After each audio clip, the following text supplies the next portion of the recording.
serez d'accord avec moi, quand nous étudions la Bible, vous remarquerez que quand on parle quand on dit que Dieu s'est souvenu, cela ne signifie pas qu'il avait oublié. Alléluia. Dans la Bible, quand on dit que Dieu s'est souvenu, on veut tout simplement dire que Dieu est venu faire une chose qu'il aurait dû faire il y a longtemps. Dieu est venu faire une chose qu'il aurait dû faire apparemment depuis un certain temps, depuis longtemps. Alléluia. Dans la Bible, quand on dit que Dieu s'est souvenu, c'est un peu plus pour dire que Dieu est venu faire quelque chose qu'il devait apparemment faire depuis un long moment. Alléluia.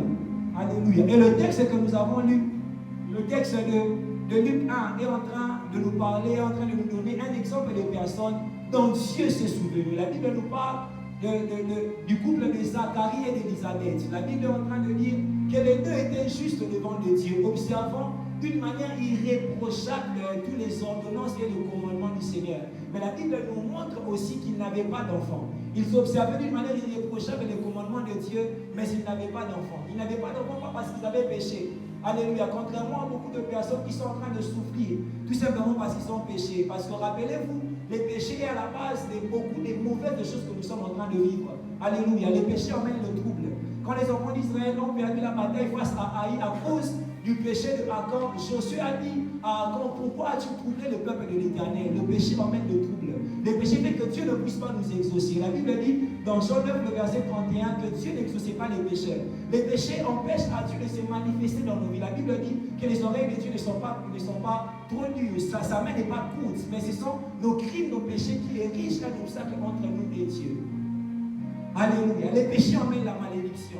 Moïse pouvait dire aux enfants d'Israël, voici toutes les malédictions qui viendront sur vous quand vous allez désobéir à Dieu. Mais remarquez que ce couple n'a pas d'enfant, pas parce qu'ils avaient péché. Alléluia. Mais bien plus encore, c'est que c'est depuis un long moment que ce couple est en train de vivre cette situation. La Bible dit qu'ils n'avaient pas d'enfant, mais bien plus, la Bible est en train de dire qu'ils étaient vieux et avancés en âge. Donc depuis un certain moment, ce couple n'avait pas d'enfant. Depuis un certain moment, depuis un long moment bien aimé dans le Seigneur, ce couple était en train de traverser cette situation. Vous serez d'accord avec moi que c'est un drame, c'est une tragédie pour un couple de ne pas avoir d'enfant. Nous savons tous combien c'est compliqué pour un couple de ne pas avoir d'enfant. Ça devient même un sujet de moquerie, le fait qu'un couple puisse manquer d'enfants.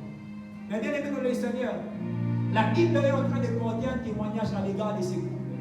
La Bible dit qu'ils étaient justes, mais aussi qu'ils observaient d'une manière irréprochable les commandements du Seigneur. Mais contrairement à ce couple, beaucoup sont ceux qui abandonnent Dieu quand ils passent par des temps compliqués. Contrairement à ce couple, beaucoup se refroidissent quand ils passent par des temps compliqués. Ce couple n'observait pas seulement d'une manière irréprochable le commandement du Seigneur, mais ce couple servait aussi Dieu. La Bible nous dit que Zacharie servait Dieu. Mais nous sommes à un temps où beaucoup abandonnent Dieu tout simplement parce qu'ils sont en train de passer par des temps compliqués. Ils abandonnent Dieu parce qu'ils sont en train de vivre une situation difficile. Et Christ est en train aussi d'expliquer cette réalité dans la parabole du semeur. Christ est en train de dire qu'une partie de la sémence est tombée parmi les épines. Et quand Christ explique, Christ dit que les épines, c'est aussi l'image des soucis de la vie. Bien aimé, beaucoup de personnes ont reçu la sémence de la parole dans leur cœur. Mais la sémence de la parole qu'ils ont reçue dans leur cœur ne produit pas de fruits à cause des soucis de la vie. Alléluia. Est-ce que je suis en train de parler à quelqu'un? On abandonne Dieu parce qu'on passe par des temps compliqués. On abandonne Dieu parce qu'on n'a pas de travail. On a fini les études, on manque toujours de travail. On abandonne Dieu parce que les deux sont en train de se passer, on ne se marie pas. On devient froid dans les choses de Dieu, tout simplement parce qu'on vit dans un manque. Tout simplement parce qu'en famille, nous traversons des choses difficiles. Nous renonçons à ce que nous devions faire pour Dieu. Tout simplement parce que nous vivons des réalités compliquées. J'imagine même que ce couple était en train de prier. J'imagine qu'ils étaient en train de chercher Dieu. De prier pour avoir un enfant. Mais Dieu ne les exauçait toujours pas. Mais la Bible dit qu'en dépit de cela, ils étaient irréprochables dans leur attachement à Dieu. Combien sont ceux qui abandonnent Dieu tout simplement parce que Dieu tarde à les exaucer? Combien sont ceux qui abandonnent Dieu tout simplement parce que Dieu est en train de tarder à leur regard? Tu es venu ensemble au mois de juillet, tu as prié, mais Dieu tarde à t'exaucer, tu abandonnes Dieu. À l'église, tu as prié, tu as fait des jeûnes, Dieu tarde à t'exaucer, tu abandonnes Dieu. Beaucoup de personnes abandonnent Dieu à cause des complications de la vie, à cause des aléas de la vie. J'aimerais dire à quelqu'un, j'aimerais parler à un enfant de Dieu. Nous ne devons pas être attachés à Dieu pour la bénédiction, mais nous devons être attachés à Dieu pour lui témoigner notre amour pour lui. La bénédiction ne doit pas être le fondement de notre attachement à Dieu, mais le fondement de notre attachement à Dieu doit être l'amour. Alléluia. Est-ce que tu peux dire à ton voisin, l'amour doit être le fondement de notre attachement à Dieu? Alléluia. Mais le plus important dans la vie chrétienne, c'est la présence de Dieu. Le plus important dans la vie chrétienne, c'est la communion que nous devons avoir avec Dieu. Moïse nous le montre, alors que les enfants d'Israël ont péché contre Dieu. Dieu dit à Moïse, ça va, je vais t'envoyer un ange et c'est lui qui va vous conduire jusqu'à Canaan. Mais Moïse est en train de dire à Dieu quelque chose qui me plaît. Il dit à Dieu, si toi-même tu ne marchais pas avec nous, ne nous fais pas quitter ce lieu, ne nous emmène pas à Canaan. Moïse savait que Dieu était plus important que le Canaan qu'il avait pour nous. J'aimerais dire à quelqu'un, Dieu est plus important que les choses qu'il nous donne. J'aimerais dire à quelqu'un que Dieu est plus important. La communion avec Dieu est plus importante que les choses que Dieu nous promet. Alléluia. Beaucoup abandonnent Dieu parce qu'ils passent par des temps compliqués. Bien aimé, les souffrances, la misère, c'est l'une des armes que l'ennemi utilise dans nos pays du tiers-monde pour emmener beaucoup loin de Dieu. Le diable utilise la souffrance dans nos pays du tiers-monde pour amener beaucoup à se refroidir dans leur relation avec Dieu. Alléluia. Mais la Bible est en train de nous parler. La Bible parle des dominations, des autorités. Vous savez, quand on parle des dominations, des autorités, ce ne sont pas des esprits qui agissent de manière à posséder des corps, de manière à oppresser des corps. Mais ce sont des esprits qui agissent de manière à imposer un style de vie, à imposer une réalité à des êtres humains dans différents coins de la planète. Et en Afrique, bien aimé dans les Seigneurs, le diable, avec ses autorités, ses dominations, travaille de façon à maintenir les gens dans la souffrance. Parce qu'ils savent que dans la souffrance, beaucoup auront du mal à demeurer attachés à Dieu. Ils savent que dans la souffrance, beaucoup auront du mal à être dévoués dans le service de Dieu, à être dévoués à Dieu. Aujourd'hui, je suis venu encourager quelqu'un. Je suis venu dire à quelqu'un, quelles que soient les complications de la vie, demeure attaché à Dieu. Quelles que soient les choses que tu es en train de vivre, quelles que soient les réalités par lesquelles vous passez en famille, demeure attaché à Dieu. Quelles que soient les difficultés que nous rencontrons dans ce pays, bien aimé, demeurons attachés à Dieu. Demeurons attachés à Dieu. Bien aimé dans les Seigneurs, vous savez, en regardant la vie d'Élisabeth et de Zacharie, nous comprenons qu'aucun contexte ne peut nous séparer de Dieu. Bien aimé, en tout contexte, il est possible d'être attaché à Dieu. Bien aimé, si ce couple demeurait attaché à Dieu, c'est tout simplement parce que le fondement de leur attachement n'était pas la bénédiction, mais le fondement de leur attachement à Dieu était l'amour. J'aimerais entrer dans mon message. Bien aimé, j'aime une chose. La Bible est en train de nous dire, dans Hébreux 6, le verset 10, la Bible dit que Dieu n'est pas injuste pour oublier notre travail, mais aussi l'amour que nous avons eu pour son nom. Bien aimé, j'aimerais dire à quelqu'un que Dieu n'est pas injuste. J'aimerais dire à quelqu'un que Dieu n'oublie pas. J'aimerais dire à quelqu'un que Dieu ne peut pas oublier le sacrifice que tu as eu pour son nom. Alors que Zacharie et Élisabeth étaient attachés à Dieu, alors qu'ils étaient dévoués à Dieu, combien même qu'ils n'avaient pas d'enfants, la Bible dit que Dieu va venir à Zacharie. Dieu va se souvenir de Zacharie. J'aimerais dire à quelqu'un, notre Dieu, c'est le Dieu qui se souvient. J'aimerais dire à quelqu'un que notre Dieu, c'est le Dieu qui se souvient. Dieu va venir à Zacharie. Dieu va se souvenir de Zacharie. Et bien aimé dans les Seigneurs, le ciel va se mobiliser pour Zacharie. La Bible dit dans le verset 11, qu'alors que Zacharie était en train de servir, un ange va l'apparaître et lui dire, Zacharie, ne crains pas, ta femme va te donner un enfant. Bien aimé, quand nous persévérons, Dieu se souvient de nous. J'aimerais dire à quelqu'un que Dieu se souvient toujours des gens qui persévèrent. J'aimerais dire à quelqu'un que le ciel se mobilise toujours pour les gens qui persévèrent. Je prie pour quelqu'un, alors que tu es en train de persévérer, que le ciel puisse se souvenir de toi, que le ciel puisse se mobiliser en ta faveur, que le ciel se mobilise pour changer ta situation. Je priais en disant que le ciel se mobilise pour changer les réalités de ta vie. Ah, je ne sais pas si je suis en train de parler à quelqu'un, mais je priais en disant que le ciel intervienne en ta faveur, que le ciel se mobilise pour te secourir, que le ciel se mobilise pour changer ta situation, que le ciel se mobilise pour intervenir en ta faveur, que le ciel se mobilise pour te donner ce dont tu as besoin. Si tu as besoin de boulot, que le ciel se mobilise pour te donner un boulot. Si tu as besoin de te marier, que le ciel se mobilise pour te donner un mariage. Si tu as besoin d'une relation stable, que le ciel se mobilise pour te donner une relation stable. Que le ciel te mobilise pour te donner ce dont tu as besoin. Dans le nom de Jésus, je prie que le ciel se mobilise aujourd'hui. Et la Bible déclare qu'après que Dieu se Élisabeth. Élisabeth va dire, c'est la grâce que le Seigneur m'a faite. Quand il a incliné ses regards sur moi, quand il a incliné son regard sur moi, pour enlever ma honte devant les hommes. J'aimerais dire à quelqu'un, quand le ciel se souvient de toi, le ciel te fait grâce. Quand le ciel se souvient de toi, le ciel incline ses regards sur toi. Quand le ciel se souvient de toi, le ciel vient pour enlever ta honte parmi les hommes. Je prie que Dieu te fasse grâce. Je prie que Dieu puisse incliner son regard sur toi. Je prie que l'Éternel vienne enlever ta honte parmi les hommes. Je prie que l'Éternel vienne enlever les choses qui te font la honte parmi les hommes. Dans le nom de Jésus. Mais bien aimés dans les Seigneurs, si nous lisons la Bible, nous remarquerons qu'Élisabeth n'était pas la seule à parler après que Dieu l'ait visité. La Bible nous dit que Sarah aussi a dit des choses. Bien aimés dans Genèse 21, alors que Dieu s'est souvenu de Sarah en lui donnant Isaac, Sarah va dire, l'Éternel m'a fait rire de joie. Bien aimé, quand le ciel se souvient de toi, le ciel va te faire rire de joie. Je prie que le ciel te fasse rire de joie. Je prie que le ciel te fasse rire de joie. Toi qui ne riez pas à cause de réalité de la vie, que le ciel te fasse rire de joie. Toi qui ne riez pas à cause de ce que parfois vous passez en famille, que le ciel te fasse rire de joie. Je prie que le ciel te fasse rire de joie. Dans le nom de Jésus. Mais Sarah ne s'est pas arrêtée là. Sarah continue en disant, qui aurait pu croire que de moi, Abraham allait avoir un enfant? Bien aimé, quand le ciel se souvient de toi, le ciel vient faire des choses inattendues dans ta vie. Je prie que Dieu fasse des choses inattendues dans ta vie. Je prie que Dieu fasse des choses inattendues dans ta vie. En cette saison, en cette fin d'année, que Dieu fasse des choses inattendues dans ta vie. Dans le nom de Jésus. Dans le nom de Jésus.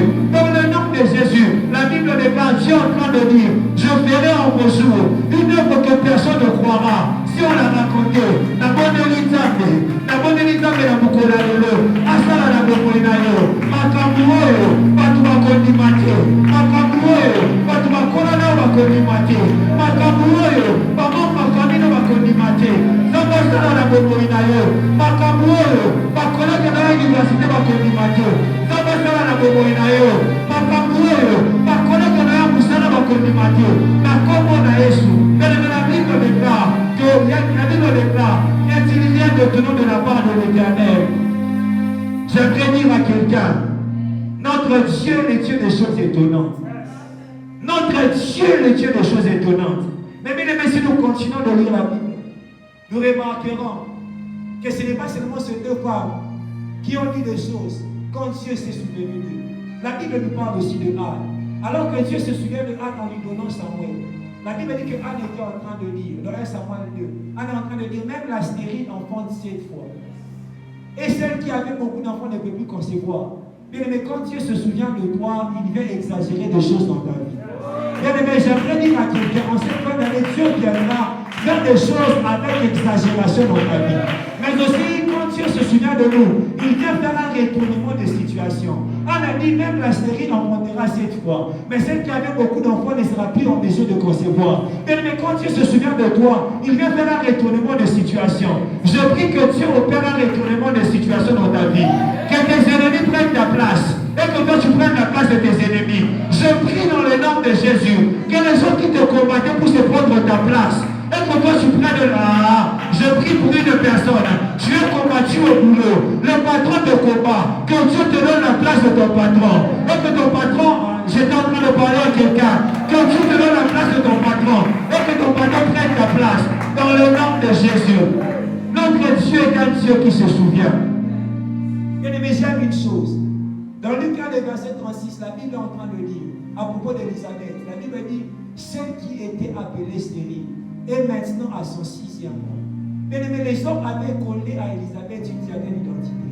Mais bien aimé, quand Dieu vient te visiter, il vient changer ton identité. J'aimerais dire à quelqu'un, dans peu de temps, ton identité va changer. J'aimerais dire à quelqu'un, dans peu de temps, Dieu va enlever l'identité qu'on t'a collée. Je ne connais pas l'identité qu'on t'a collée dans ton quartier, qu'on t'a collée en famille, mais Dieu vient changer cette identité. Dieu vient te donner une nouvelle identité. Alléluia. La Bible nous dit dans le verset 13, quand l'ange apparaît à Zacharie, l'ange dit à Zacharie, ne crains point car ta prière a été exaucée. Bien aimé, quand Dieu se souvient de toi, il exauce tes prières. J'aimerais dire à quelqu'un, aujourd'hui Dieu sera en train d'exaucer tes prières. Aujourd'hui Dieu sera en train d'exaucer tes prières. Bien aimé, regardons ce qui se passe dans le verset 18 et 19 de Luc 1. L'ange finit de parler à Zacharie. Mais Zacharie dit à l'ange, qu'est-ce qui atteste que ces choses vont s'accomplir? Parce que je suis vieux, ma femme est avancée en âge. Il dit à l'ange, donne-moi un signe pour que je sache que ces choses vont s'accomplir. Parce que je suis vieux et avancé en âge. Je suis vieux, ma femme est avancée en âge. Mais bien aimé dans le Seigneur, Zacharie a posé cette question parce qu'il ne s'attendait plus à avoir un enfant. Et l'ange est en train de lui dire, tu vas devenir muet jusqu'à ce que ces choses s'accomplissent. Parce que tu n'as pas cru en la parole que je t'ai annoncée. Zacharie ne s'attendait plus à avoir un enfant. Mais bien aimé, quand Dieu se souvient de toi, il vient accomplir dans ta vie les choses auxquelles tu ne t'attendais plus. Je prie que Dieu accomplisse dans ta vie des choses auxquelles tu ne t'attendais plus. Peut-être que tu ne t'attends plus à Dieu dans un domaine précis. Mais je prie que Dieu puisse te visiter dans ce domaine-là. Peut-être que tu ne t'attends plus à Dieu dans cette affaire-là. Mais je prie que dans cette même affaire, que Dieu vienne te visiter. Dans le nom de Jésus. Nous sommes déjà dans le 8e mois. Peut-être que tu ne t'attends plus à Dieu en ce mois. Peut-être que tu ne t'attends plus à Dieu en cette année. Mais je prie que Dieu se souvienne de toi en 2022. Que 2022 ne puisse pas finir. Mais que Dieu se souvienne de toi alors que tu ne t'attends plus à lui. J'étais en train de prier. J'étais en train de déclarer dans la vie d'une personne que Dieu se souvienne de toi en cette année. Que l'année ne finisse pas. Dans le nom de Jésus. Que l'année ne finisse pas. Dans le nom de Jésus. Bien aimé, j'aimerais nous faire remarquer une chose. Ce couple n'a pas été visité au début de leur union, au matin de leur union. Mais ce couple a été visité au soir de leur union. Bien aimé, il s'est fait que le matin de cette année, tu n'as pas vu la main de Dieu. Il s'est fait que pendant le matin de cette année, Dieu n'est pas venu à toi. Mais il s'est fait que Dieu vienne à toi. Alors que nous sommes en train de sortir de cette année, je prie que Dieu vienne à toi. Alors que nous sommes en train de sortir de cette année, je prie que Dieu vienne à toi. Alors que nous sommes au soir de cette année, je prie que Dieu vienne à toi. Alors que nous sommes au soir de cette année, je prie que Dieu puisse venir à toi. Alors que nous sommes au soir de cette année, quand Christ est entré à Jéricho, Christ n'a pas vu Bartimée. Mais la Bible nous dit que quand Christ est sorti, Christ a opéré un miracle pour Bartimée. Je prie qu'à la fin de cette année, que Dieu opère un miracle dans ta vie. Je prie qu'à la fin de cette année, que Dieu accomplisse de grandes choses dans ta vie. La Bible déclare que rien n'est impossible à l'Éternel. Est-ce que tu peux dire à ton voisin que rien n'est impossible à l'Éternel? Ah, dis-le, rien n'est impossible à notre Dieu. Alléluia. Bien-aimé, notre Dieu est un Dieu qui se souvient. La première des choses que j'aimerais vous dire par rapport à mon thème, bien-aimé, quand on dit que Dieu se souvient, cela ne signifie pas que Dieu avait oublié. Vous savez, les hommes peuvent oublier parce qu'ils sont méchants. Un homme peut se souvenir de ce que tu lui as fait, refuser de répondre à ce que tu lui as fait à cause de sa méchanceté. Mais l'homme aussi peut oublier tout simplement parce que la mémoire de l'homme est faillible dans les temps. Plus le temps passe, les choses nous échappent. Mais bien aimé dans les Seigneurs, j'aime une chose, Dieu n'oublie pas. Joseph avait fait du bien à une personne en prison. Et il prend le soin de dire à la personne, quand tu seras rétabli, pense à moi, souviens-toi de moi. Mais quand la personne est rétablie, la personne ne pense pas à Joseph. Parce que l'homme peut oublier. C'est attaché à la nature de l'homme. Mais j'ai une bonne nouvelle pour toi. Dieu ne peut pas oublier. Peut-être que tu as fait du bien aux hommes, ils t'ont oublié. Mais la bonne nouvelle est que Dieu ne peut pas oublier. Mais la Bible est en train de dire dans le psaume 135, le verset 13, que la mémoire de Dieu vient de génération en génération. Dieu ne peut pas oublier. La mémoire de Dieu n'est pas faillible dans les temps. Mais aussi, Dieu n'est pas injuste pour oublier tout ce que nous faisons pour lui. J'aimerais dire à quelqu'un, Dieu ne va pas t'oublier. J'aimerais dire à quelqu'un qui se sacrifie pour Dieu, Dieu ne va pas t'oublier. J'aimerais parler à un serviteur de Dieu. J'aimerais parler à un enfant de Dieu. Au bout du côté, pour l'ambon. Alors que tout le monde est en train de vendre son corps pour le bien de ce monde. Mais quand tu as refusé cela, j'aimerais te dire que Dieu est en train de te voir. Que Dieu aussi ne peut pas t'oublier. J'aimerais te dire que Dieu ne t'oublie pas. Mais bien aimé, la deuxième des choses que j'aimerais vous dire. La deuxième des choses que j'aimerais vous dire. Par rapport à mon message. Parfois Dieu se souvient de nous, non pas à cause de nous, mais à cause de l'alliance. La Bible dit dans Exode, quand les enfants d'Israël ont crié, la Bible dit que Dieu a entendu leur cri et il s'est souvenu de l'alliance qu'il avait fait avec Abraham, Isaac et Jacob. Mais bien aimé le Seigneur, parfois Dieu ne se souvient pas de nous à cause de nous, mais parfois Dieu se souvient de nous à cause de l'alliance. J'aimerais dire à quelqu'un, Dieu va se souvenir de toi à cause de la croix. J'aimerais dire à quelqu'un qui a donné sa vie à Jésus, Dieu va se souvenir de toi à cause de l'œuvre de la croix, à cause de l'alliance de Golgotha. Si tu es malade, que Dieu te guérisse en se souvenant de l'œuvre de la croix. Si tu vis dans la pauvreté, que Dieu te sorte de la pauvreté en se souvenant de l'œuvre de la croix. Dans le nom de Jésus. La troisième des choses, c'est que Dieu ne se souvient pas seulement des justes, mais Dieu se souvient aussi des méchants. Et quand Dieu se souvient des méchants, c'est pour leur rendre selon leurs œuvres. Alors que Néhémie est en train de bâtir la muraille de Jérusalem, les ennemis se lèvent contre lui. Notamment Sanballat, Tobija, mais aussi les faux prophètes de Jérusalem. Et Néhémie est en train de prier Dieu. Il dit à Dieu, Père, souviens-toi des Sanballat, des Tobija et des faux prophètes. Bien aimé, Nzamba kanisara batamala mutu. Mais Nzamba kanisara batamala. Non, il dit ça mutu moko. Ba mundisi ni bote na bino pe mingi. Na saison oyo, Nzamba okota bituma na bino. Na saison oyo, Nzamba zako se souvenir. Na baduna so babudisa na bino. Nzamba zako souvenir. Na baduna so basala na bino bako. La Bible déclare, à moi la vengeance, à moi la rétribution. J'aimerais dire à quelqu'un, Dieu va se souvenir de tes ennemis. J'aimerais dire à quelqu'un, Dieu va se souvenir des ennemis de ta famille. J'aimerais dire à quelqu'un, en cette saison, Dieu va se souvenir. Ah, je prie que Dieu se souvienne de tes ennemis. Je prie que Dieu se souvienne des ennemis de ta famille. Je prie que Dieu se souvienne de ceux qui parlent mal de vous. Je prie aussi que Dieu se souvienne des ennemis de notre pays. Dans le nom de Jésus. Mais la dernière des choses, par rapport à mon thème, c'est que l'homme lui-même peut activer le souvenir de Dieu. Alléluia. L'homme lui-même peut activer le souvenir de Dieu. Écoutez ce que la Bible est en train de nous dire dans Isaïe 43, le verset 26. La Bible dit, réveille ma mémoire. Plaidons ensemble. Parle toi-même pour te justifier. Bien aimé, l'homme peut activer le souvenir de Dieu. Dieu dit, si tu parlais, tu peux réveiller ma mémoire. Dieu dit que tu peux réveiller ma mémoire en parlant. Bien aimé, en parlant, nous pouvons réveiller la mémoire de Dieu. Par la prière, nous pouvons réveiller la mémoire de Dieu. Nous pouvons activer le souvenir de Dieu. La Bible est en train de nous parler d'un roi du nom d'Ézéchias. Et Ézéchias est en train de souffrir dans la maladie. Et Isaïe vient à lui dit, prépare ta maison parce que dans peu de temps tu vas mourir. Et la Bible nous dit qu'Ézéchias va se tourner à Dieu pour prier. Et j'aime ce qu'Ézéchias est en train de dire à Dieu. Il dit à Dieu, souviens-toi que j'ai marché dans la fidélité devant toi. Souviens-toi que j'ai fait du bien pour toi. Bien-aimé, l'homme peut réveiller la mémoire de Dieu. Bien-aimé, aujourd'hui, nous serons en train de réveiller la mémoire de Dieu. Nous serons en train de rappeler à Dieu que nous avons sacrifié notre jeunesse pour lui. Nous allons rappeler à Dieu que ton père va relation pour naïe. Tu vas rappeler à Dieu, Seigneur, la peur que nous avons.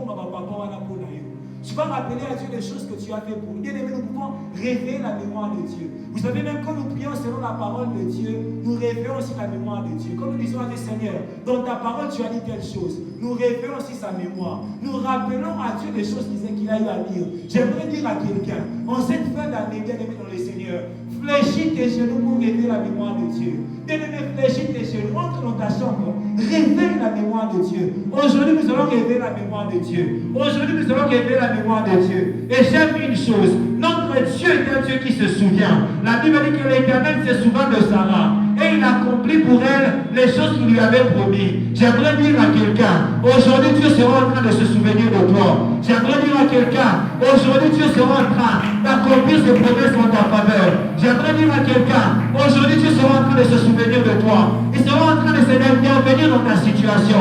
Il sera en train d'opérer un miracle en ta faveur. Est-ce que tu peux te lever de là où tu es? Est-ce que tu peux te lever de là où tu es? Est-ce que tu peux te lever de là où tu es? Le Dieu qui se souvient. Le Dieu qui se souvient. La Bible dit qu'Ézéchias a tourné sa face vers le mur. Et il a réveillé